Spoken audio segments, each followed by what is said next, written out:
The blue lights of the scanner swept across the debris field like searching fingers. Captain Valen watched the display with tired eyes as pieces of metal and plastic drifted past his ship's windows. This was the third wreck they had found this month, all human vessels destroyed in what looked like pirate attacks. "Another colony ship," said his assistant, Dr. Kira, her pale blue skin glowing softly in the dim light of the bridge. "The New Hope. Records show it was carrying 3,000 families to the Kepler system." Valen nodded sadly. The Kalari had been watching the humans for decades, fascinated by their rapid expansion across the galaxy. But lately, more and more, human ships were ending up as space debris. Pirates, civil wars, and alien raiders were tearing apart their civilization piece by piece. "Any survivors?" Valen asked, though he already knew the answer. There were never any survivors. Kira's large, gentle eyes scanned her instruments. "Wait, I'm picking up a weak life sign. Very weak. It's coming from that pod over there." She pointed to a small escape pod spinning slowly among the wreckage. Its hull was cracked and scorched, barely holding together. "Bring it aboard," Valen ordered. Quickly, the Kalari research ship Harmony's Edge extended its docking clamps and pulled the damaged pod into the cargo bay. Valen and his medical team hurried down to examine it. The pod's systems were failing, its air almost gone. "Careful," warned Dr. Mira, the ship's chief medical officer. "The atmosphere might be toxic." But when they cracked open the pod, they found something none of them expected. A human infant, maybe 6 months old, was strapped into an emergency carrier. The baby was unconscious but breathing, his tiny chest rising and falling in steady rhythm. "Incredible," whispered Kira. "He survived all this time." The baby had dark hair and pale skin typical of humans. He was thin and weak, but alive. Someone had wrapped him in a thick blanket with a note pinned to it. The note was written in basic galactic script. "His name is Marcus. Please keep him safe." Dr. Mira quickly ran her scanner over the infant. "He's malnourished and dehydrated, but otherwise healthy. Human physiology is more resilient than we thought." Valen stared down at the sleeping child. Kalari regulations were clear about interfering with other species, especially ones classified as developing civilizations. But this was different. This was a helpless infant who would die without their help. "We should try to contact human authorities," said Kira. "Return him to his own people." "We've been trying to reach human governments for months," Valen replied. "Their communication networks are in chaos. Some kind of civil war is tearing them apart." He made his decision. "We'll take care of him ourselves, at least until we can find his family." The Kalari crew worked together to create a living space for their unexpected passenger. They converted a storage room into a nursery, installing human-compatible life support systems and temperature controls. Dr. Mira studied human biology databases to learn how to care for an infant of this species. Marcus proved to be a curious and active baby. As weeks turned to months, he began to walk and explore the ship. The Kalari found his energy both amusing and exhausting. Human children, they discovered, required constant supervision. "He climbed into the ventilation system again," Kira reported, one morning holding a giggling Marcus covered in dust and grease. "How does he move so fast?" wondered Dr. Mira. "Kalari children don't walk until they're 2 years old." Valen smiled as he watched Marcus play with a toy starship, making engine noises with his mouth. "Humans develop differently than we do. They're built for survival in harsh environments." As Marcus grew older, the Kalari taught him their ways. He learned to read and write in Kalari script before he could speak properly in any language. Valen became like a father to him, teaching him about science and the stars. Kira showed him how to use computers and scanners. Dr. Mira taught him about different alien species and their cultures. The boy was bright and eager to learn. He absorbed information like a sponge, asking endless questions about everything he saw. But there were things about Marcus that puzzled his Kalari family. When Marcus was 5, he fell down a maintenance shaft and broke his arm. Dr. Mira expected the injury to take weeks to heal, but Marcus was climbing again within days. His bones seemed to knit together faster than any Kalari child's would. At age 8, Marcus began showing an interest in the ship's tactical systems. He would spend hours studying star charts and defense protocols, understanding strategies that even some adult Kalari found confusing. It's like he has an instinct for it, Valen told his crew during a private meeting. He sees patterns in combat scenarios that take our computers minutes to calculate. Maybe it's just how human brains work, suggested Kira. Their species did. Evolve on a dangerous world. But as Marcus entered his teenage years, his differences became more pronounced. He was stronger than any Kalari, able to lift equipment that required 2 adults of their species. His reflexes were faster, his endurance greater. Sometimes, when he thought no one was watching, Marcus would practice fighting moves he seemed to know instinctively. The Kalari began to worry about their adopted son's future. They had given him a good education and loving care, but they knew he needed to be with his own people. The problem was finding them. The human colonies are in complete chaos, reported Kira after another failed attempt to contact Earth authorities. 3 different governments claim to represent humanity, and they're all at war with each other. Marcus, now 16, overheard their conversation. Maybe they don't want me back, he said quietly. Valen put a gentle hand on the young man's shoulder. That's not true, Marcus. Your people are just busy right now. When the fighting stops, we'll find them. But privately, Valen wondered if that day would ever come. Reports from human space grew worse each month. Entire colonies were disappearing. Refugee ships fled in all directions, many never reaching their destinations, and there were other threats emerging. Long-range sensors had detected massive alien fleets moving through distant sectors, conquering everything in their path. The peaceful galaxy the Kalari had known for centuries was changing into something darker and more dangerous. One evening, as Marcus helped repair a scanner array, he asked the question that had been troubling him for years. Dr. Valen, am I really human? Valen looked at the young man he had raised as his own son. Marcus was tall and strong, with intelligent eyes and calloused hands from years of working on the ship. He looked human, but he had been shaped by Kalari values and knowledge. Yes, Marcus, you are human, but you're also something more. You're the bridge between 2 worlds. Marcus nodded, but Valen could see the uncertainty in his eyes.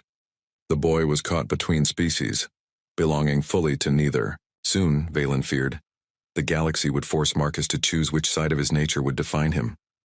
In the distance, unknown to the peaceful research vessel, alien warships were already moving toward their sector of space, bringing violence that would shatter Marcus's sheltered world forever. 2 years had passed since Marcus asked about his humanity. Now 18, he stood 6 feet tall with broad shoulders and steady hands. The Kalari crew had grown used to his strength and quick reflexes, often sending him to handle dangerous repairs that would risk their more fragile bodies. Energy readings are off the charts, Marcus reported as he adjusted the sensor array outside the ship. His voice came through the comm system clearly despite the cosmic storm around them. Whatever's causing this disturbance is massive, Captain. Valen watched his adopted son work through the viewport. Marcus moved with confidence in the vacuum of space, his human physiology handling the stress better than any Kalari could. But something felt wrong about this mission. The energy signatures they were tracking didn't match anything in their databases. Marcus, come back inside, Valen ordered. We need to investigate this from a safe distance. As Marcus sealed the airlock behind him, Dr. Kira looked up from her instruments with worry in her large eyes. Captain, I'm detecting multiple ships approaching fast. Very fast. The main screen flickered to life, showing 5 dark vessels emerging from the nebula ahead. They were unlike anything the Kalari had seen before. Angular, brutal-looking ships, covered in weapon ports and armor plating. Kalari research vessel. A harsh voice crackled over the communication system. You will surrender immediately or be destroyed. Marcus felt something cold settle in his stomach. He had read about species like this in the databases. Aggressive, militaristic races that conquered weaker civilizations. But the Kalari had always avoided contact with such beings. This is Captain Valen of the scientific vessel Harmony's Edge, Valen replied calmly. We are on a peaceful research mission. We mean no harm. Cruel laughter came through the speakers. Peaceful? Your kind disgusts us with your weakness. Prepare to be boarded. The alien ship surrounded the Kalari vessel like predators circling prey. Docking clamps slammed into the hull with violent force, making the entire ship shake. Marcus watched in growing alarm as his peaceful family scrambled to understand what was happening. Everyone stay calm, Valen said, but Marcus could hear the fear in his voice. Perhaps we can reason with them. The airlock doors exploded inward, and alien soldiers poured into the ship. They were reptilian creatures 7 feet tall with dark scales and yellow eyes that gleamed with cruelty. Their armor was black and covered with spikes. Each carried weapons that hummed with deadly energy. Vrex warriors, Dr. Mira whispered, in terror. I've read about them. They destroy entire civilizations for sport. The lead Vrex soldier looked around the bridge with disgust. Weak creatures, your soft bodies offend us. His gaze fell on Marcus and his eyes widened with interest. But what is this? A human among the sheep? Marcus stepped forward instinctively, placing himself between the Vrex and his family. Leave them alone. They've done nothing to you. The Vrex warrior laughed, a sound like grinding metal. Spirit, I like that. General Corax will be very interested in you, human. Your species has a reputation as fighters, though we hear you're nearly extinct. I won't go anywhere with you, Marcus said firmly. You will if you want your friends to live, the Vrex replied, gesturing to his soldiers. They raised their weapons toward the Kalari crew. Marcus felt something burning in his chest, anger unlike anything he had ever experienced. The Kalari had raised him to solve problems through discussion and compromise. But looking at these creatures, he knew that violence was the only language they understood. Fine, Marcus said. I'll come. But you let them go. The Vrex commander nodded. The human shows wisdom. Take him. As Vrex soldiers moved toward Marcus, he caught Dr. Valen's eye. His adoptive father looked heartbroken, but proud. Remember what we taught you, son, Valen said quietly. Marcus was dragged from the bridge and thrown into a transport pod. Through the small window, he watched in horror as the Vrex ships opened fire on the Harmony's edge. The research vessel exploded in a ball of flame, taking with it the only family Marcus had ever known. No, he screamed, pounding against the walls of his prison. But it was too late.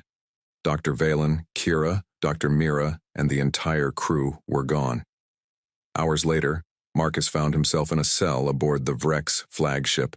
The walls were metal and stained with what looked like old blood. The air smelled of pain and fear. Through the bars he could see other prisoners, beings from different species, all looking broken and hopeless. Fresh meat, called one of the guards, a scarred Vrex with missing teeth. General Corax wants to see the human. Marcus was dragged through corridors filled with weapons and trophies taken from conquered worlds. The ship was like a mobile fortress, built for war and destruction. Everything about it was designed to intimidate and terrify. General Corax sat on a throne made from the bones of some massive creature. He was larger than the other Vrex, with scars covering his face and arms. His yellow eyes studied Marcus with cold intelligence. So, Corax said, his voice like grinding stone, you are the human raised by the weak Kalari. How pathetic. Your warrior ancestors would be ashamed. My family wasn't weak, Marcus replied, fighting to keep his voice steady. They were better than you'll ever be. Corax laughed. Better? They died like insects, just as your entire species is dying across the galaxy. We have conquered 12 human colonies in the past year alone. Marcus felt that burning sensation grow stronger. You're lying. Am I? Corax gestured to a wall covered with banners and weapons. Each flag represents a world we have crushed. See those blue and white ones? Those came from human colonies. Your people fight bravely, I'll admit, but they fight alone. No unity, no coordination, easy prey. The general leaned forward. But you interest me, human. Raised by pacifists, yet I see fire in your eyes. Tell me about Kalari defenses. Their hidden bases. Their weaknesses. I'll never tell you anything, Marcus said. Corax nodded to his guards. We shall see. Take him to the pain chambers. Break him slowly. I want him to understand that his soft upbringing was a lie. Violence is the only truth in this universe. The torture began immediately. The Vreks were experts at causing pain without permanent damage. They wanted information, but more than that, they wanted to break Marcus's spirit. They mocked his Kalari upbringing, calling him weak and soft.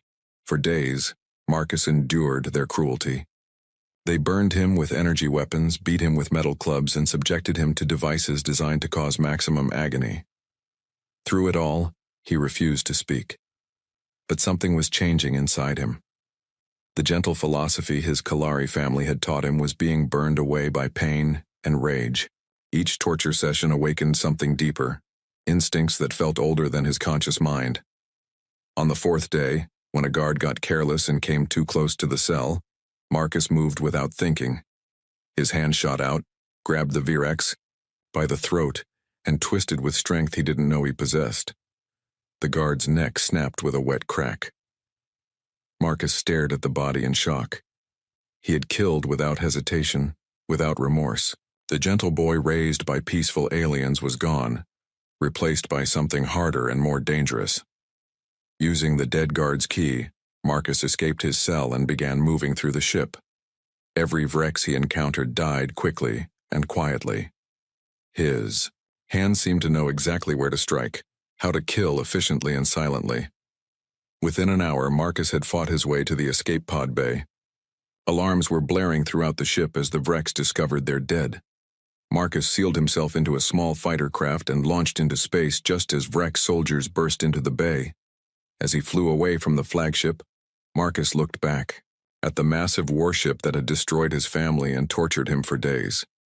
Something cold and calculating settled into his mind, something that felt disturbingly natural. The scared boy who had begged for his family's lives was dead. Wait till his place sat a predator who understood, perhaps for the first time, what it truly meant to be human. Marcus drifted in the stolen fighter for 3 days before the fuel ran out. His emergency beacon brought salvation in the form of a battered cargo ship called the Iron Wind. The vessel was old and scarred, its hull patched with mismatched metal plates. Well, well, said the ship's captain as Marcus was brought aboard. What do we have here? Captain Drake was a human in his 50s, with gray hair and scars covering his arms. His crew was a mix of species, humans, aliens, and half-breeds who looked like they had seen too much violence. They all carried weapons and watched Marcus with suspicious eyes.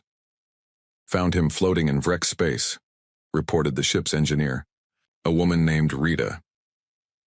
Kid says he escaped from General Corax himself. Drake studied Marcus carefully. You don't look like any human I've seen, boy. Too clean, too soft. Where you really from? Marcus told them his story, the Kalari family, the attack, his escape. The crew listened in silence, some shaking their heads in disbelief. Raised by aliens?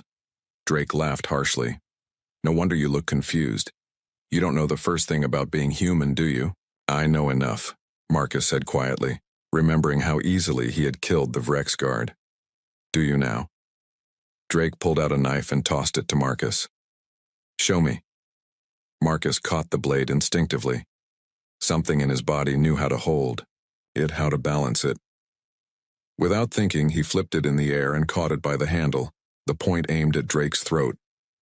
The crew went silent. Several hands moved toward weapons. Drake smiled slowly. Interesting. Your alien family may have raised you soft, but something in your blood knows how to fight.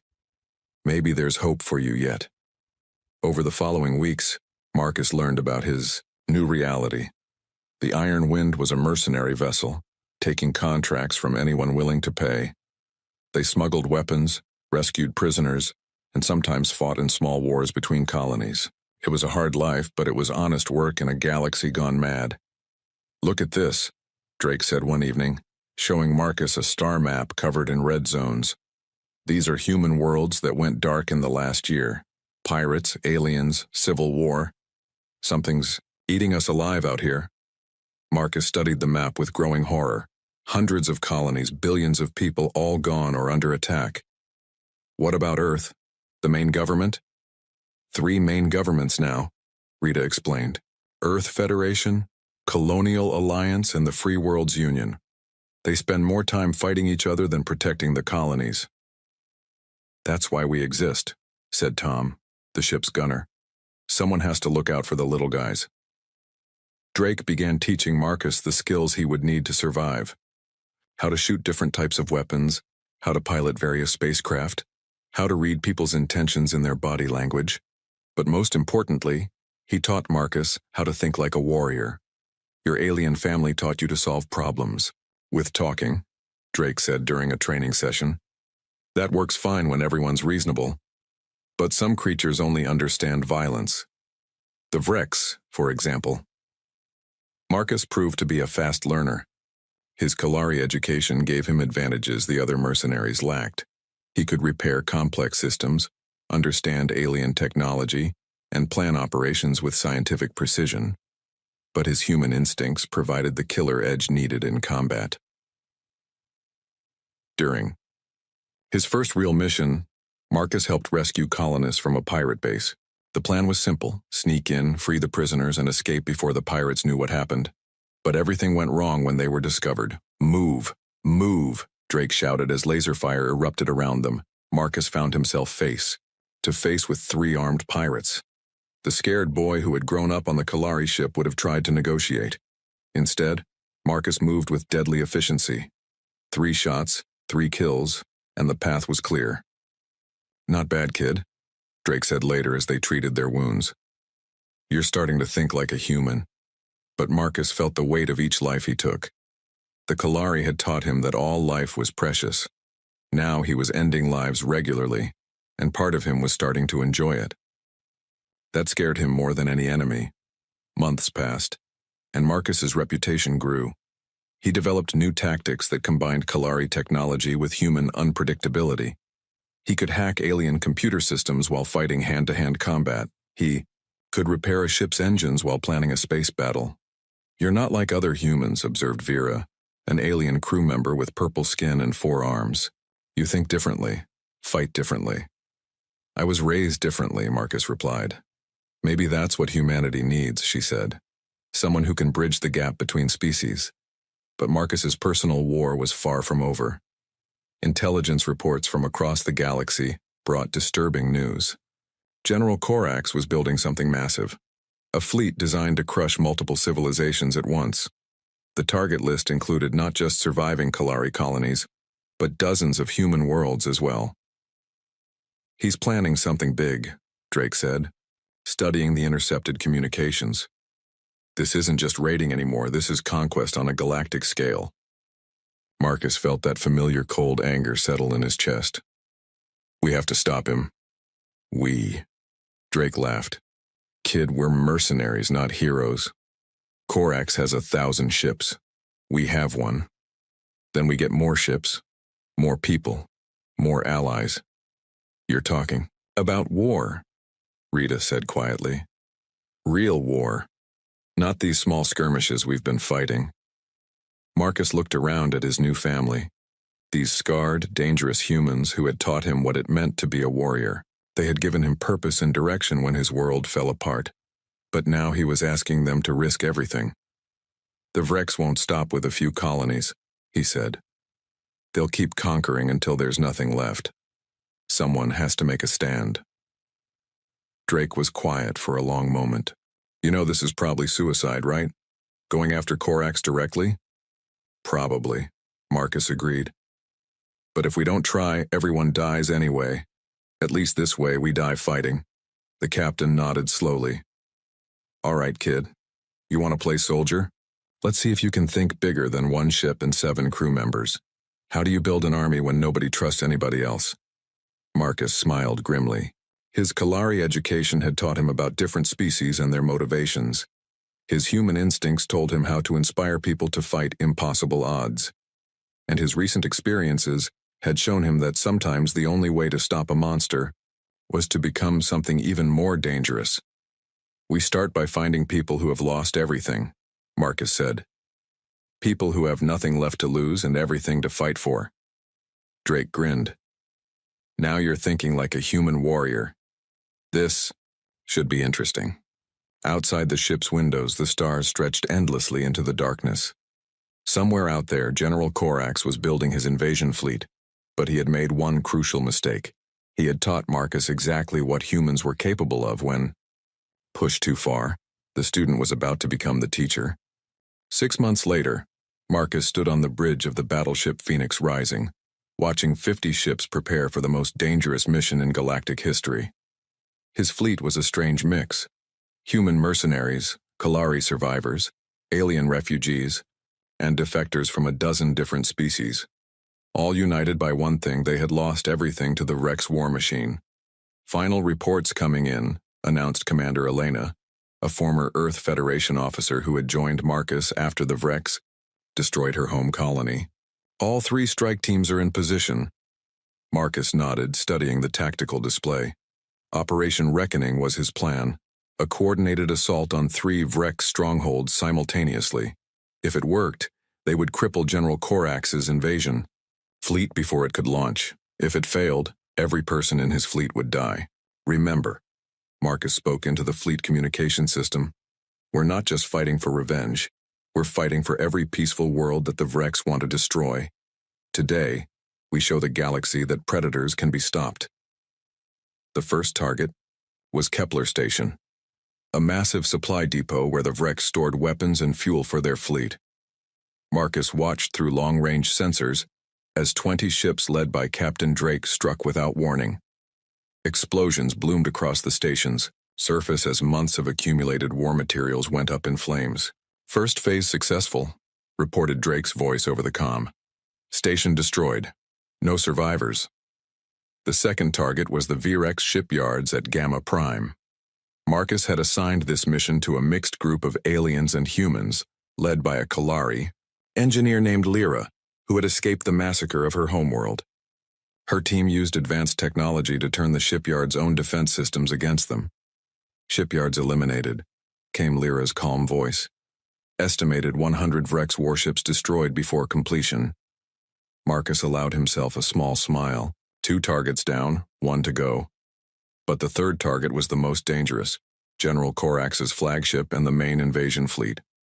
All ships, begin final approach, Marcus ordered. Remember, Corax is expecting us. This won't be easy. The Vrex fleet was waiting in formation around a dead planet, over 300 warships arranged in perfect battle lines. At the center sat Corax's massive flagship, a kilometer-long monster bristling with weapons.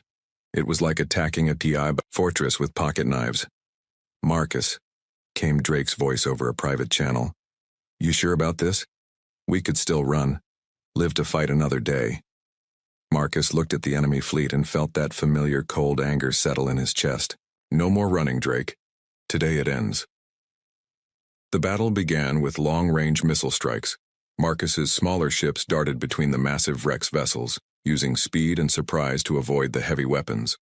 But they were vastly outnumbered, and ships began exploding around him. We're losing too many, shouted Elena as another allied vessel disappeared in a ball of fire. Then Corax's voice boomed across all communication channels. Marcus, human whelp raised by weaklings, I know you're out there. I have something that belongs to you. The main screen flickered, showing the interior of Corax's ship. The general stood next to a cage containing 3 Kalari prisoners, survivors, from colonies the Vrex had attacked. Among them was a young female that Marcus recognized. Lyra, he whispered. She had been like a little sister to him during his childhood aboard the Harmony's Edge. Somehow, she had survived the destruction of her world, only to end up as Corax's prisoner. Your human compassion is your weakness, Corax continued. Surrender yourself and I will let these creatures live. Refuse, and I will kill them slowly while you watch. Marcus stared at the screen, his mind racing. This was exactly the kind of trap Corax would set, using Marcus's emotions against him. The smart tactical choice was to ignore the prisoners and continue the attack. But looking at Lyra's terrified face brought back memories of his peaceful childhood. "What are you thinking?" Elena asked quietly. Marcus made his decision. "Signal the fleet. Tell them to pull back and wait for my order." "Marcus, no." Drake's voice crackled over the comm. "It's a trap. You know it's a trap." "I know," Marcus replied, "but that doesn't change what I have to do." He piloted a small fighter directly toward Corax's flagship, broadcasting his surrender on all frequencies. The Virex let him dock, and Marcus walked alone into the belly of the beast. Corax waited for him in the same throne room where Marcus had been tortured years ago. The general looked older but no less cruel, his yellow eyes gleaming with anticipated victory. "The human returns," Corax said. "Still weak, still predictable." Marcus walked slowly toward the throne, his hands empty and visible. "Let them go, Corax. You wanted me, not them." "Oh, but I want them to watch," the general replied. "I want them to see what happens to humans who think they can challenge the Vrex Empire." Corax nodded to his guards who raised their weapons toward Marcus. But instead of pleading or running, Marcus smiled coldly.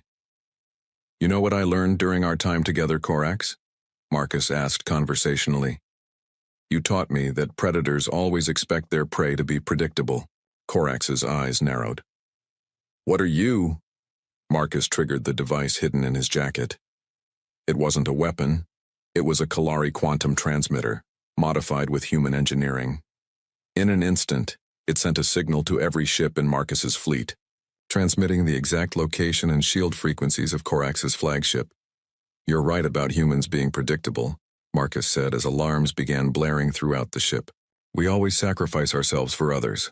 But you forgot something important." The first missile struck the flagship's bridge, sending Corax stumbling. Through the viewport, Marcus could see his entire fleet converging on the massive vessel, their weapons locked onto the shield weak points he had just transmitted.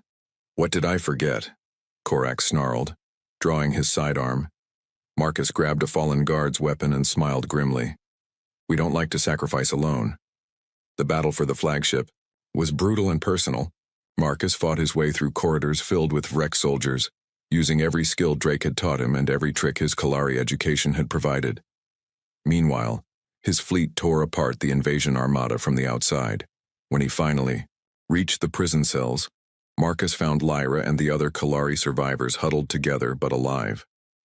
"I told you I'd keep you safe," he said, echoing words Dr. Valen had spoken to him years ago. The flagship was dying around them. Marcus led the prisoners to the escape pods, just as the main reactor began to overload. Through the chaos and explosions, he caught one last glimpse of General Corax trapped under fallen debris, his yellow eyes filled with rage and disbelief. "This isn't over," Corax screamed.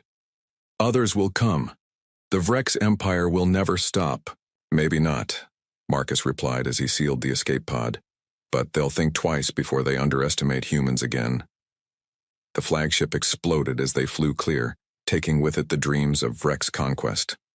Around them, the remainder of the Aoi invasion fleet was scattering in all directions, leaderless and broken. Marcus had won, but the cost was terrible. Over half his fleet was destroyed, and hundreds of good people were dead. As he looked at the debris field that had once been the mightiest war fleet in the galaxy, Marcus realized that this victory was just the beginning. The galaxy had seen what humans could do when pushed too far. Some would fear that power. Others would try to use it, and Marcus would have to decide what kind of protector he wanted to become. 20 years after the Battle of Reckoning, Marcus stood alone on the observation deck of Defense Station Alpha, watching ships from 100 different worlds patrol the space around him. His hair was now gray at the temples, and deep lines marked his face, the cost of 2 decades leading the Galactic Defense Initiative. The war against the Vrex had lasted 15 years. What started as revenge for his Kalari family had grown into something much larger, a galaxy-wide alliance dedicated to stopping aggressive species before they could destroy peaceful civilizations. Marcus had become the face of that alliance, the human who united different species under one banner. But victory had come at a terrible price. "Sir?" came a voice behind him. Marcus turned to see Commander Lyra, the same Kalari he had rescued from Korax's flagship. She was older now, her blue skin marked with scars from countless battles. She had become his most trusted advisor and closest friend. "The council is ready for your final address," she said quietly. Marcus nodded but didn't move from the window. Below them, the memorial garden stretched across the station's lower levels, a place dedicated to the billions who had died in the war. Dr. Valen's name was there, along with Drake, Rita, Tom, and so many others who had given their lives to protect the innocent. "Do you think we did the right thing?" Marcus asked. Lyra joined him at the window. "You stopped the Vrex. You created peace across the galaxy. How can that be wrong?" "By becoming like them," Marcus replied. "By learning to think like predators. By making choices that would have horrified the people who raised me." It was true. The war had changed Marcus in ways he never expected. To defeat the Vrex and their allies, he had authorized weapons that turned planets into lifeless rocks. He had sacrificed entire star systems to save others. He had ordered the deaths of millions to prevent the deaths of billions.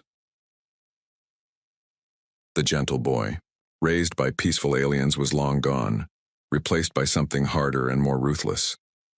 Marcus had become exactly what the galaxy needed, a protector willing to make the impossible choices. But sometimes, late at night, he wondered if he had lost his soul in the process. "The new species are asking for your guidance," Lyra said. "The Helix Federation wants to know how to handle the rebel colonies. The Andorian Republic needs help with their piracy problem." Marcus smiled sadly. "They want me to tell them when violence is acceptable, when peace isn't enough.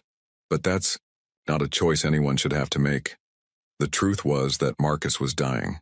Years of combat, exposure to exotic weapons, and the stress of command had damaged his human body beyond repair. The doctors gave him weeks, maybe a month if he was lucky. The galaxy's greatest protector was running out of time. "There's something else," Lyra said hesitantly. "Intelligence reports say the Vrex are building something new in their home systems. Something big." Marcus felt that familiar cold anger stir in his chest, but it was weaker now. "How big?" "Planet killer big. They've been working on it for years, using technology stolen from the worlds they conquered before we stopped them." The irony wasn't lost on Marcus. Even in defeat, even contained to their original star systems, the Vrex were still planning conquest. Some species, he had learned, simply couldn't change. Violence was all they understood.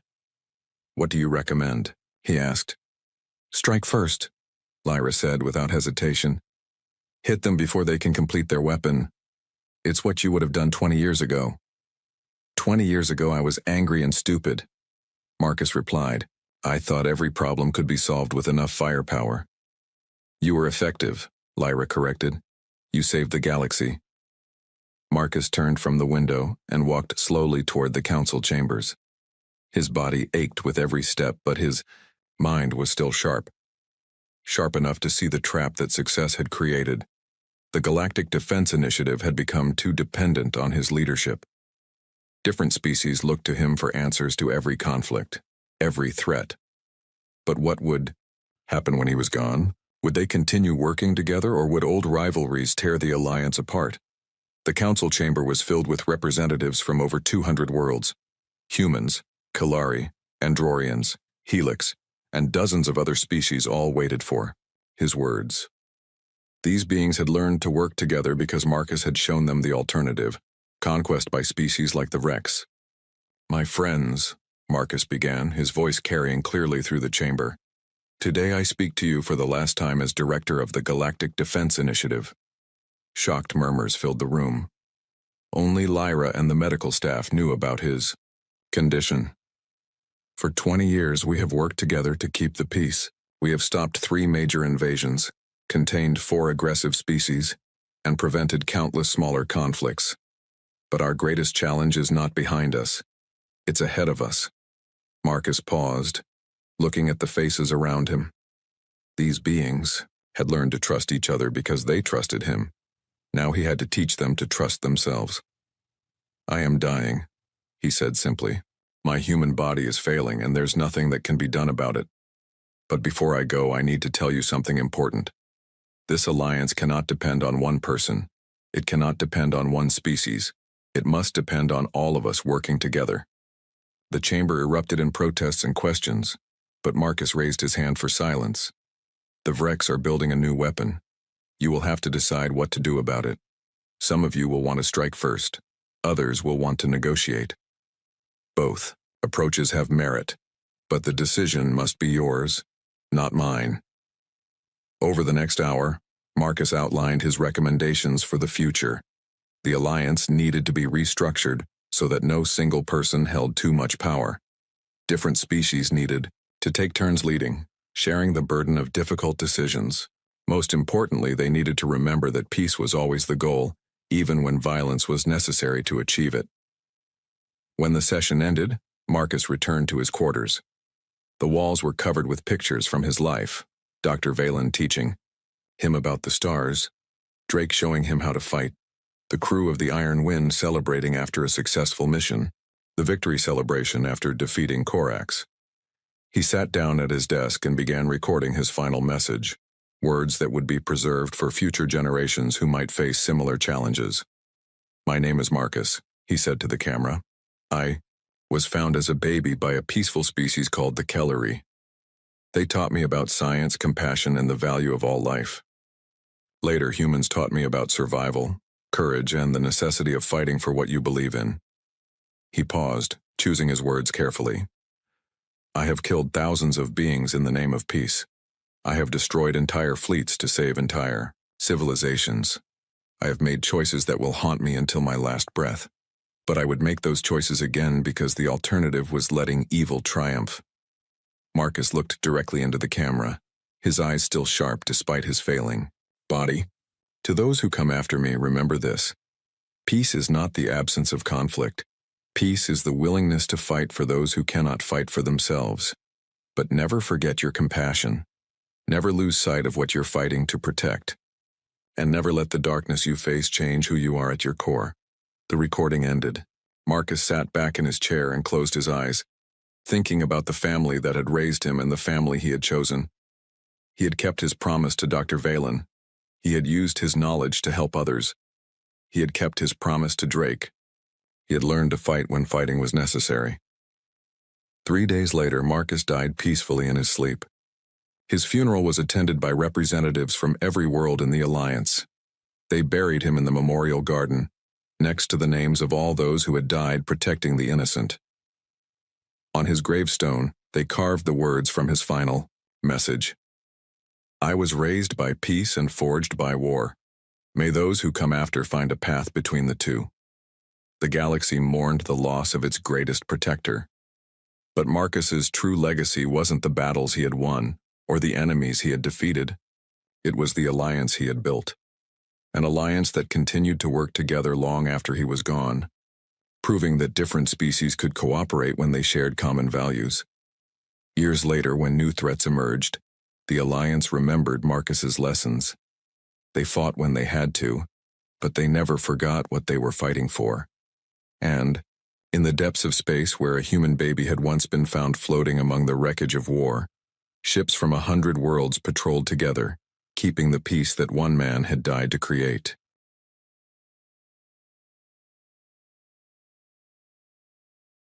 The alarm screamed through the corridors of the human exploration ship Pathfinder. Red warning lights flashed in every room, casting angry shadows on the walls. Captain Blake ran down the main hallway, his boots hitting the metal floor with heavy thuds. "Tom," he shouted over the noise. "What's happening to my ship?" Engineer Tom looked up from his control panel, sweat dripping down his face. His hands moved quickly over the buttons and switches, but nothing seemed to work. "Captain, the main engine is dead.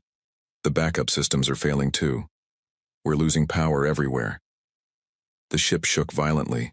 Blake grabbed onto a wall to keep from falling. Through the windows, he could see a planet getting bigger and bigger. They were falling toward it fast. "How long do we have?" Blake asked. Tom checked his screens again. The numbers were not good. "Maybe 10 minutes before we hit the surface. I can't stop our fall. but I might be able to slow it down a little. Blake pressed a button on the wall. His voice echoed through the entire ship. All crew, this is the captain. Prepare for emergency landing. Get to your crash positions now. This is not a drill. 30 people lived and worked on the Pathfinder. They were explorers, scientists, and engineers who had left Earth 6 months ago to map new worlds. Now they were about to crash on a planet they knew nothing about. Medical Officer Lisa ran through the ship helping people get ready. She checked that everyone had their safety belts on tight. Some crew members were scared. Others tried to stay calm. Lisa did her best to help them all. "Will we be okay?" asked Jake, one of the younger crew members. Lisa put her hand on his shoulder. "We're tough, we'll make it through this." But inside, she wasn't so sure. The planet they were falling toward looked dangerous. The sensors showed strange storms, high radiation and ground that moved like it was alive. Most planets humans had visited were much safer than this one. In the engine room, Tom worked like his life depended on it, because it did. He rerouted power from every system he could. The lights dimmed as he sent all energy to the emergency thrusters. "Come on," he whispered to the ship. "Just give me a little more." The thrusters fired. The ship's fall slowed down, but not by much. It was like trying to stop a falling mountain with a small fan. Captain Blake strapped himself into his chair on the bridge. Through the front window, he could see the planet's surface rushing toward them. It was covered in sharp rocks, deep valleys, and what looked like volcanoes. Not the kind of place anyone would choose to land. 30 seconds. Tom's voice came through the speakers. Blake grabbed the ship's communication system. He had to try one last thing. "This is Captain Blake of the Earthship Pathfinder. We are crashing on an unknown planet. If anyone can hear this message, we need help. Our location is..." He read off the coordinates. "We have 30 people on board. Please send rescue." But space was big and empty. The message would take years to reach Earth, if it reached anywhere at all. The ground was very close. Now, Blake could see individual rocks and cracks in the planet's surface. "Hold on, everyone." The Pathfinder hit the ground like a giant hammer hitting an egg. The crash was terrible. The front of the ship crumpled like paper. Windows broke into a million pieces. The metal hull tore open in several places. The sound was louder than thunder, and it seemed to go on forever. Then everything was quiet. Blake opened his eyes. His head hurt, and something warm was running down his face. Blood. He was alive, but his ship was broken. Smoke filled the air, and he could smell burning metal. "Tom, Lisa, anyone?" he called out. Slowly, voices answered him, but not all of them. Some of his crew would never answer again. Tom crawled out from under some fallen pipes. His arm was hurt, but he could still move it. "Captain, we need to get out of here fast. The ship's power core is unstable. If it explodes..." Blake didn't need him to finish. They had to evacuate the survivors immediately. Lisa appeared, helping an injured crew member walk. Her medical bag was in her other hand. "We have 14 people hurt, 3 very badly. And," she paused, "we lost 16 crew members in the crash." The number hit Blake like a punch to the stomach. 16 good people were dead, half of his crew. But he couldn't think about that now. He had to save the ones who were still alive. "Everyone who can walk help someone who can't," Blake ordered. "We're leaving the ship now." The survivors worked together to get out of the broken Pathfinder. They carried the injured and grabbed whatever supplies they could find: food, water, medical equipment, tools, anything that might help them stay alive. Outside the ship, the planet was even worse than it looked from space. The air was thin and tasted like metal. The ground shook every few minutes like something huge was moving under their feet. Strange lightning flashed in the red sky, and the wind howled like an angry animal. "This place is trying to kill us," said Mike, one of the engineers. Blake looked around at his remaining crew. 14 people stood with him on this hostile world. They were hurt, scared, and far from home. But they were alive. "Tom, can you check if any of the ship's systems still work?" We need to know what we have left. Tom nodded and carefully went back into the damaged ship. A few minutes later, he came out shaking his head. Main computer is dead. Communications are gone. Life support failed. But I can salvage some parts. Maybe build basic equipment. Lisa was busy treating the wounded. We need shelter, she said, without looking up from her patient. Some of these people won't survive a night in the open. Blake surveyed the area around their crash site. Sharp rocks stuck up from the ground like teeth. In the distance, he could see what looked like caves in a cliff face. It wasn't much, but it was better than nothing. We'll make camp near those caves, he decided. It'll give us some protection from the wind and storms. As they worked to move their injured crew members and supplies, none of them knew that their crash had been detected. Far above the planet, sensors on alien ships had picked up their distress signal. Help was coming. But it was the kind of help that might make their situation much more complicated. The survivors of the Pathfinder had no idea that they had just crash-landed on what the galaxy considered one of the most dangerous worlds in known space. To them, it was just another challenge to overcome. After all, they were from Earth. They were used to hostile environments. 3 days had passed since the Pathfinder crashed on the hostile planet. The human survivors had worked without rest to stay alive. They built a shelter using pieces of their broken ship, creating walls that could protect them from the violent storms and strange radiation. Tom wiped sweat from his forehead as he finished connecting some wires. There, he said with satisfaction. The water filter is working. We can drink from the underground streams now. Captain Blake nodded approvingly. The water on this planet had looked poisonous at first, but Tom's makeshift filter made it safe, enough to drink. It still tasted terrible, but it kept them alive. Lisa came back from checking the area around their camp. She carried something that looked like a small animal over her shoulder. Dinner, she announced with a tired smile. The creature she had caught was about the size of a dog, but it had 6 legs and armor-like skin. Sharp teeth filled its mouth, and its claws could probably cut through metal. To the humans, it was just another source of food. These things are everywhere, Lisa continued. They're not very smart, but they're fast. Good thing I used to hunt, back on Earth. Mike looked at the dead creature with doubt. Are you sure it's safe to eat? I tested some tissue samples, Lisa replied. It's fine for humans. Actually has good protein content.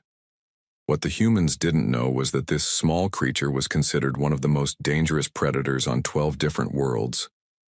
Most alien species needed heavy weapons and armor just to survive an encounter with one. As they prepared their meal, none of them noticed the ships approaching from space.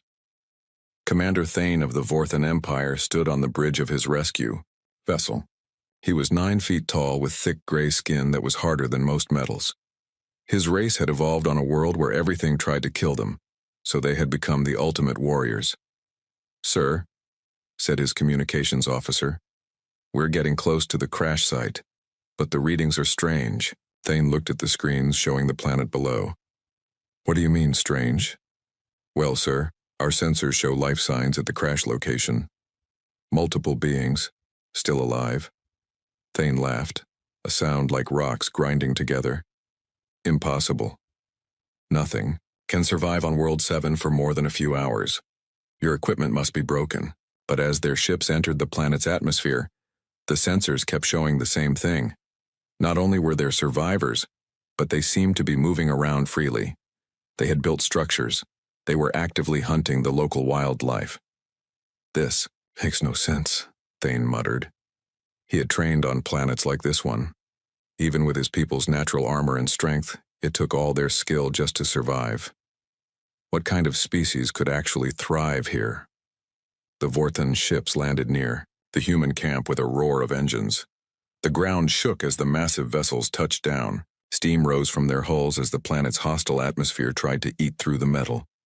The humans heard the ships coming long before they could see them. Blake gathered his crew together, making sure the injured were protected behind their makeshift walls. First contact, he said quietly. Everyone stay calm. We don't know if they're friendly. The ship's doors opened with a hiss of escaping air. Massive figures in powered armor stepped out onto the rocky ground. Even with their protective suits, the Vorthons moved carefully in this dangerous environment. Commander Thane was the first to approach the human camp. His armor made him look even larger than he already was. When he spoke, his voice came through a translator device. "Greetings, unknown species," Thane said in a tone that sounded amused. "I am Commander Thane of the Vorthon Empire. We received your distress signal." Captain Blake stepped forward. Next to the massive alien, he looked very small. "Thank you for coming. I'm Captain Blake. We crashed here 3 days ago and lost half our crew." Thane looked around the human camp with surprise. These creatures had not only survived, but they had built shelter, found food and water, and even treated their wounded. Most species would be dead by now. "You are very lucky to be alive," Thane said. "This world is extremely dangerous. We must evacuate you immediately to save your lives." Blake frowned. "Evacuate? We appreciate the offer, but we're working on repairing our ship. We need to get home to Earth." "Earth?" Thane accessed his ship's database. When the information came up, his expression changed. The planet these small beings called home had environmental readings that made World 7 look like a vacation resort. "Your homeworld?" Thane paused, checking the data again. "The gravity is crushing. The weather systems could destroy cities. Your sun bathes the planet in deadly radiation. How do you survive there?" Tom stepped up beside his captain. "Survive? That's just normal life for us. Earth can be tough, but you learn to deal with it." Thane stared at the human engineer. These beings considered a death world to be normal? What kind of monsters were they? "Look," Blake said, "we're grateful for your help, but we can handle ourselves. We just need some time to fix our ship." To prove their point, Tom walked over to a piece of ship debris that had been blocking their path. The metal beam weighed nearly half a ton. Tom grabbed it and lifted it over his head, then moved it aside like it was made of cardboard. The Vorthon stepped back in shock. That beam would have required 3 of their warriors to move safely. Lisa came back from her latest hunting trip, dragging another one of the 6-legged predators behind her. She had killed it with a simple knife and her bare hands. "Got another one," she called out cheerfully. "These things are getting easier to catch." Commander Thane's translator must have been broken. This small, soft-looking being had just casually killed a creature that his people used to test their young warriors. But the real shock came when one of his soldiers slipped on the rocky ground and cut his arm on some sharp metal. The wound was bleeding through his armor. Lisa immediately went to help. "Let me look at that," she said, pulling out her medical supplies. "Wait," Thane warned. "The electromagnetic field here will scramble your brain in minutes. You need protection." Lisa looked confused. "Electromagnetic field? Oh, you mean that tingling feeling in the air?" She continued working on the injured Vorthon without any protection at all. "I barely notice it anymore." The Vorthons watched in amazement as Lisa treated their wounded soldier, while standing in an energy field that should have killed her instantly. She worked quickly and efficiently, as if deadly radiation was just a minor inconvenience. "There," Lisa said, finishing the bandage. "That should heal up fine, just keep it clean." Commander Thane realized he wasn't dealing with lucky survivors. These beings had evolved on a world so dangerous that they considered this hostile planet to be manageable. They weren't weak creatures who needed rescue. They were apex predators who didn't even know how terrifying they were. "What kind of species are you?" Thane asked in wonder. Blake smiled. "We're humans, and we're a lot tougher than we look." Commander Thane spent the night in his ship, studying the humans' data files. What he found made his blood run cold. The more he learned about Earth, the more he realized these small beings were far more dangerous than any enemy the Vorthon Empire had ever faced. He called his officers together for an emergency meeting. "Look at these numbers," Thane said, showing them Earth's environmental data on the main screen. "Their planet has weather systems that could level our cities, earthquakes that would crack our strongest buildings, and they live through this every day." His second-in-command, Officer Kane, studied the information. "Sir, this can't be right. No species could evolve under these conditions." "That's what I thought too," Thane replied. But watch this. He played recordings from their encounter with the humans. The video showed Tom lifting the metal beam, Lisa working in deadly radiation, and the humans casually eating creatures that most species feared. They don't even realize how dangerous they are. Thane continued. To them, this is normal behavior. Meanwhile, the humans were having their own meeting around their campfire. The cooked meat from Lisa's hunt smelled good, and everyone was feeling better after 3 days of hard work. The aliens seem nice enough, Blake said, chewing thoughtfully. But they keep talking about evacuating us, like we can't take care of ourselves. Tom poked the fire with a stick. Did you see how shocked they were when I moved that beam? It wasn't even that heavy. And the way they reacted when I treated their wounded soldier, Lisa added. You'd think they'd never seen basic first aid before. Jake, one of the younger crew members, looked worried. Maybe we should accept their help. This planet is pretty dangerous. Blake shook his head. We've handled worse. Remember the storms on Europa? Or the acid rain on Kepler 9? This place isn't so bad once you get used to it. What the humans didn't understand was that they were comparing this death world to other death worlds.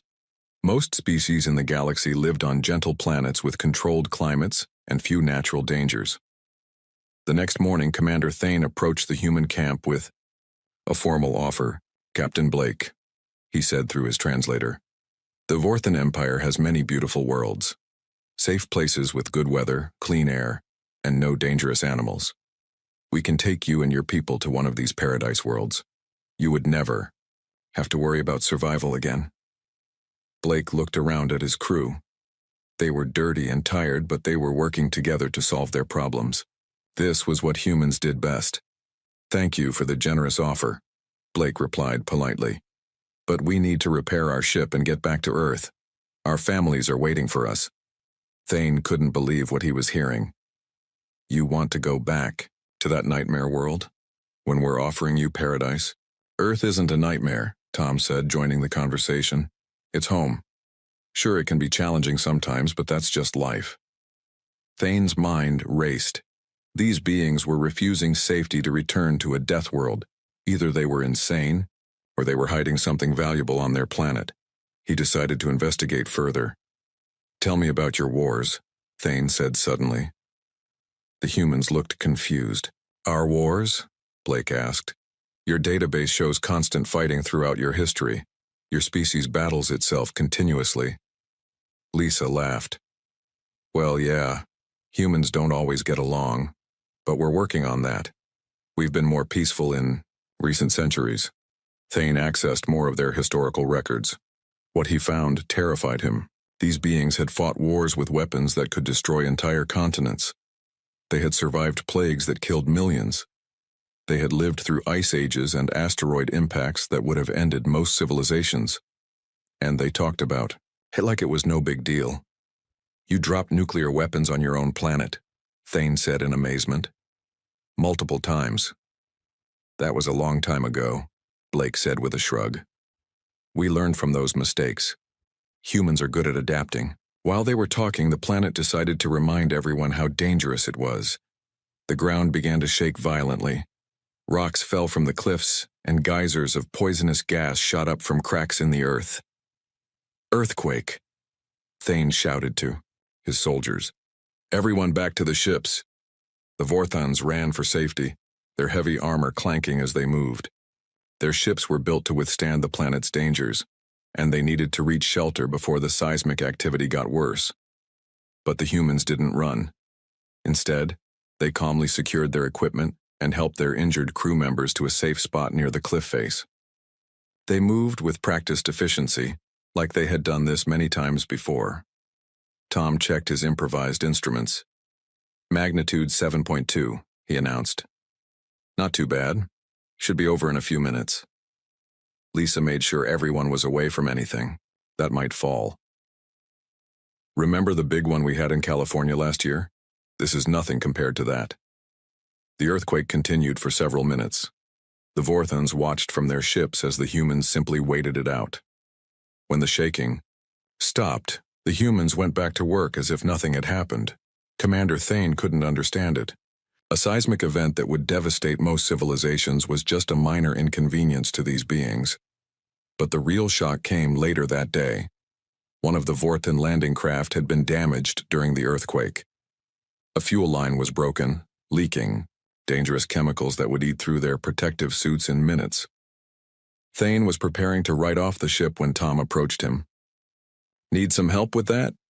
the human engineer asked, pointing at the damaged craft. "It's too dangerous," Thane warned. "The chemical leak will kill you." Tom looked at the green gas rising from the ship.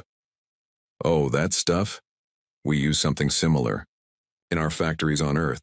I'll just hold my breath and fix the leak." Before Thane could stop him, Tom walked into the toxic cloud. The Vorthan commander watched in horror as the small human disappeared into the deadly gas.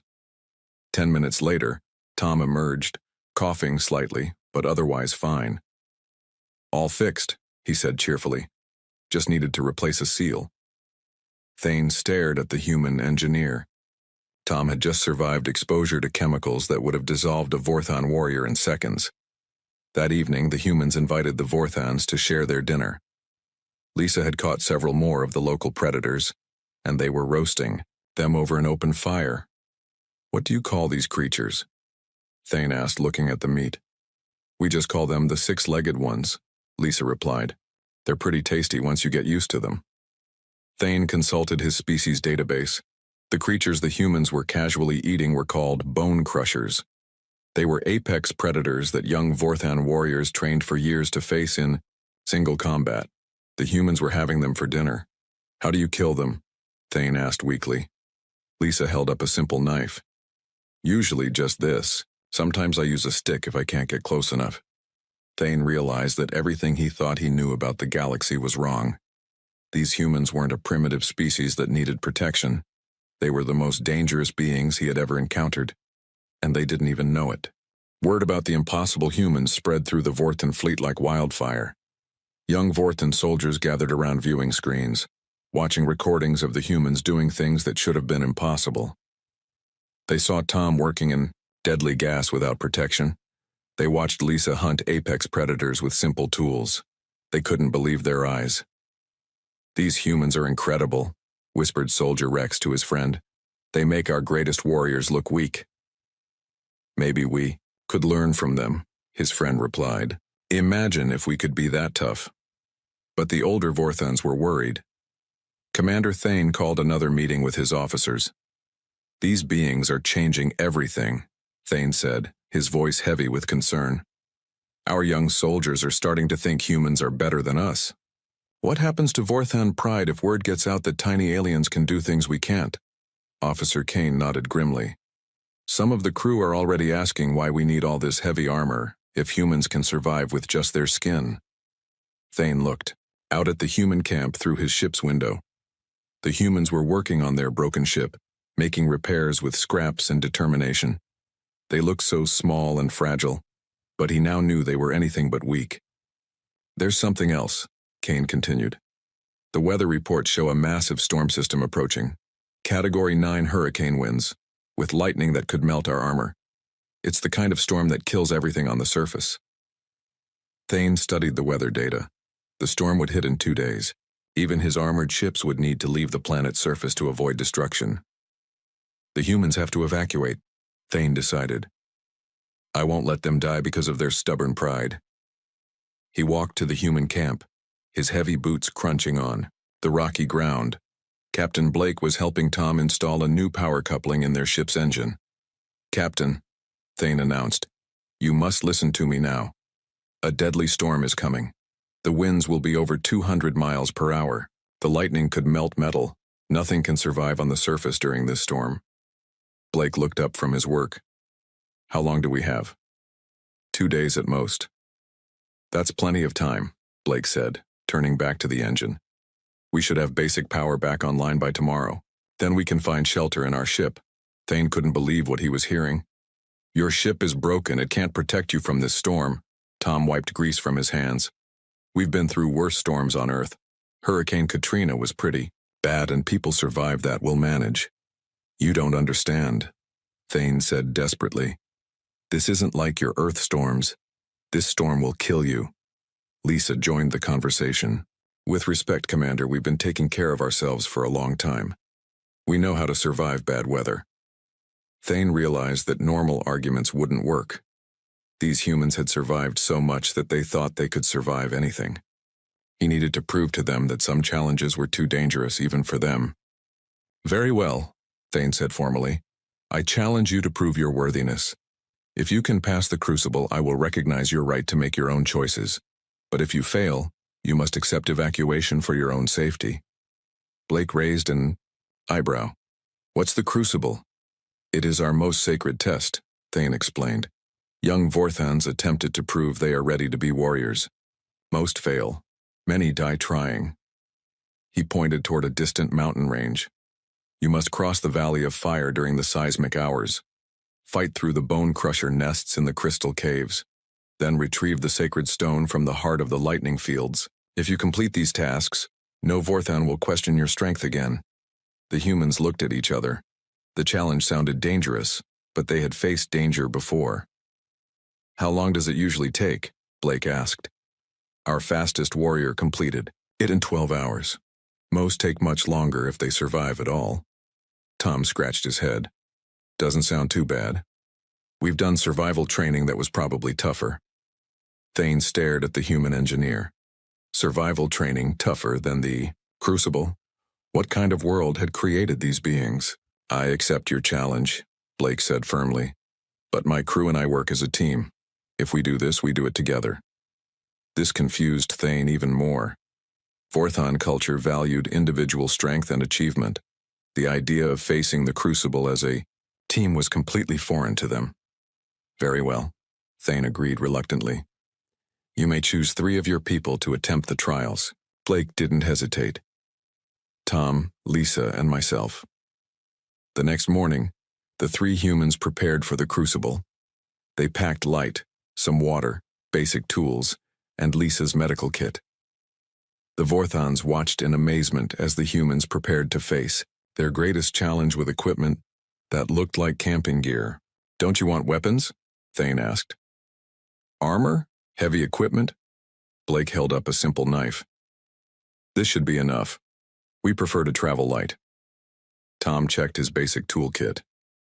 Too much gear just slows you down. Better to be fast and smart than slow and heavy. Lisa made sure her medical supplies were secure. Besides, the best weapon is knowing how to avoid fights in the first place. Thane led them to the entrance of the Valley of Fire. The ground here was cracked and broken, with lava bubbling up through gaps in the rock. The air shimmered with heat, and the smell of sulfur was overwhelming. This is where the crucible begins, Thane announced. You must cross this valley during the earthquake hours when the ground moves and splits open. Most who enter never come out. Blake looked at the dangerous landscape ahead. It reminded him of the volcanic regions on Earth, places where humans had built cities and lived normal lives. Looks hot, he commented casually. Tom checked his watch. When do the earthquakes start? In 1 hour, Thane replied. Are you sure you want to do this? It's not too late to accept evacuation. Blake smiled at his crewmates. We didn't come this far to give up now. Besides, someone has to show these aliens what humans can do. Lisa shouldered her pack. Let's get this over with. I want to be back in time for dinner. As the 3 humans walked into the Valley of Fire, Thane wondered if he had just sent them to their deaths. But part of him, a part he didn't want to admit, was curious to see what these impossible beings could accomplish. The crucible had never been attempted by a team before. It had certainly never been attempted by aliens who considered death worlds to be home. Today the galaxy would learn what humans were truly capable of. The 3 humans entered the Valley of Fire just as the ground began to shake. Cracks opened in the rocky surface, releasing jets of superheated steam and poisonous gas. Most beings would have turned back immediately, but Blake, Tom, and Lisa walked forward like they were taking a stroll through a park. Commander Thane watched from his ship's monitors, expecting to see the humans panic or retreat. Instead, he saw something that amazed him. Look at how they move, Officer Kane said, studying the screen. They're not fighting the earthquakes, they're working with them. Tom was reading the patterns in the ground movement just like he had learned during his years working in Earth's unstable mining regions. The shaking follows a rhythm, he told his teammates. If we time our steps right, we can use the ground movement to help us jump across the bigger gaps. Lisa pointed to the steam vents. And those gas jets are shooting up every 30 seconds. We can use them as markers to navigate. Blake nodded. Just like crossing the volcanic fields in Iceland. Same principles, different planet. What would have taken a Vorthon warrior hours to cross carefully, the humans navigated in 40 minutes. They didn't fight against the dangerous environment. They understood it and used it to their advantage. The second challenge waited in the crystal caves. These tunnels were home to packs of bone crushers, the six-legged predators that the humans had been eating for dinner. According to Vorthon tradition, warriors had to fight through the nests using strength and courage. But the humans had a different approach. These things hunt by scent and sound, Lisa observed, examining claw marks on the cave walls. But they're territorial, each pack stays in its own area. Tom found fresh droppings near one tunnel entrance. This way is active. Let's try that passage instead. They moved through the caves like ghosts, avoiding most of the predators entirely. When they did encounter a bone crusher, they worked together in ways that confused the creatures. One predator cornered them in a narrow tunnel. Instead of fighting it head-on like a Vorthon warrior would, Blake distracted it from the front while Tom climbed above it and Lisa flanked it from the side. The creature didn't know which threat to focus on, and the humans easily avoided its attacks until it gave up and retreated. Poor thing, Lisa said, watching the predator run away. It's probably never seen pack hunters before. The Vorthons monitoring their progress couldn't believe what they were seeing. The humans had crossed the crystal caves in 2 hours without killing a single bone crusher. They had turned the most dangerous part of the crucible into a stealth exercise. The final challenge was the lightning fields. This area was constantly struck by electrical storms that could melt armor and fry any electronic equipment. Vorthon warriors usually ran through as fast as possible, hoping to grab the sacred stone before being struck by lightning. The humans stood at the edge of the field, studying the storm patterns. It's just like the electrical storms over the Sahara, Blake observed. The lightning follows the magnetic field lines. Tom pulled out a piece of metal from the ship's debris he had been carrying. If we can predict where the strikes will hit, we can use them instead of avoiding them. Lisa looked confused. Use lightning? How? The sacred stone is sitting on a metal pedestal in the center of the field, Tom explained. The lightning strikes are probably charging it with energy. If we time it right, we can ride an electromagnetic pulse to get there faster. What Tom was suggesting would have sounded like suicide to any Vorthon, but the humans had grown up on a planet where people routinely flew through thunderstorms and worked with dangerous electrical systems. They waited for the right moment, then ran into the field just as a massive lightning strike hit the central area. Instead of being fried by the electrical discharge, they used the electromagnetic disturbance to guide their path through the chaos. Blake reached the sacred stone first, a glowing crystal about the size of a football. As he grabbed it, another lightning bolt struck nearby, but the humans were already moving away from the danger zone. They emerged from the lightning fields after only 30 minutes, singed but smiling. Commander Thane met them at the exit, his mouth hanging open in shock. 6 hours, he said weakly. You completed the crucible in 6 hours. Not bad, Blake said, handing over the sacred stone. Though I have to say, your planet's storms are pretty mild compared to some places on Earth. Tom wiped soot from his face. The timing was tricky, but once you figure out the patterns, it's not so hard. Lisa checked her teammates for injuries. Everyone okay? Good. Now let's get back to the ship, I'm hungry. The Vorthons stared at the three humans in complete silence. These beings had just accomplished something that their greatest warriors struggled to do, and they were talking about it like it was a minor inconvenience. How? Thane finally asked. How did you do it so easily? Blake shrugged. We worked together, and we've had lots of practice dealing with dangerous environments. Practice? Officer Kane spoke up. Where could you practice anything like this? Earth, Tom said simply. Our home planet is full of places like this. Volcanoes, earthquakes, storms, dangerous animals. We grow up learning to handle them. Thane accessed Earth's database again, looking at it with new understanding. These humans hadn't just survived on a death world, they had thrived there. They had learned to work as teams, to read environmental patterns, and to adapt to any challenge. You are not just tough survivors, Thane said with growing respect. You are the ultimate survivors. Your species has mastered things my people are still learning. Blake smiled. We're just humans. We do what we have to do to stay alive. The storm that Thane had been worried about arrived that evening. The winds howled at over 200 miles per hour, and lightning turned the sky white with constant flashes. The Vorthons retreated to their heavily armored ships and waited for it to pass. But the humans stayed in their partially repaired ship, making final adjustments to their engines while the storm raged outside. When morning came, the Pathfinder was ready to fly. We should be able to make it home now, Tom announced. Thanks for all your help. Commander Thane stood beside the human ship as they prepared to leave. Before you go, he said formally, I want to offer an alliance between Earth and the Vorthan Empire. We could learn much from each other. Blake considered the offer. That sounds good, but I have to warn you. Earth has lots of places that are even more dangerous than this planet. Thane laughed, a sound that was no longer threatening but full of admiration. I would like to see these places someday. Maybe your people could teach mine how to survive them. Maybe, Lisa said, climbing into the ship. But you might want to start with something easier first, like a nice, quiet volcano. As the Pathfinder lifted off into space, Commander Thane watched it go with a new understanding. The galaxy was full of different species, but humans were something special.